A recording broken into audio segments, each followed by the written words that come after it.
മണിപ്പൂരിലെ ഡ്രോൺ ആക്രമണത്തിൽ NSGയുടെ സഹായം തേടി സുരക്ഷാ സേനകൾ. NSG സംഘം മണിപ്പൂരിലെത്തും. ആക്രമണങ്ങൾക്ക് പിന്നിൽ ബാഹ്യ ഇടപെടലുണ്ടെന്ന് മണിപ്പൂർ സർക്കാർ പറയുന്നു. ഡ്രോൺ ഉപയോഗിച്ചുള്ള സ്ഫോടനങ്ങൾ മണിപ്പൂരിന്റെ വിവിധയിടങ്ങളിൽ ഭീതി പടർത്തിയിരുന്നു. സംഘർഷങ്ങളുടെ തീവ്രത വർദ്ധിപ്പിക്കും വിധത്തിലാണ് ഈ ആക്രമണങ്ങൾ എന്നാണ് സുരക്ഷാ സേനയുടെ വിലയിരുത്തൽ.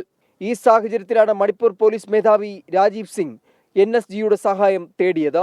ഇതുവരെ സംസ്ഥാനത്തുണ്ടായ ഡ്രോൺ ആക്രമണങ്ങളുടെ വിശദാംശങ്ങൾ NSG DGക്ക് കൈമാറി. ഗൗരവം കണക്കിലെടുത്ത് ഒരു സംഘം NSG കമാൻഡോകൾ മണിപ്പൂരിലെത്തും. 60,000-ഓളം കേന്ദ്രസേനയെ വിന്യസിച്ചിട്ടും ക്രമസമാധാനം പുനഃസ്ഥാപിക്കുന്നതിൽ പരാജയപ്പെട്ടെന്ന് BJP നിയമസഭാ അംഗം RK ഇമോ സിംഗ് കേന്ദ്ര ആഭ്യന്തരമന്ത്രി അമിത്ഷായോട് ഇമെയിൽ വഴി പരാതിപ്പെട്ടു. ഡ്രോൺ ആക്രമണങ്ങളിൽ സുരക്ഷാ സേനയുടെ ബങ്കറുകൾക്കും നിരവധി വീടുകൾക്കും നാശം സംഭവിച്ചിരുന്നു. 24 ഡൽഹി.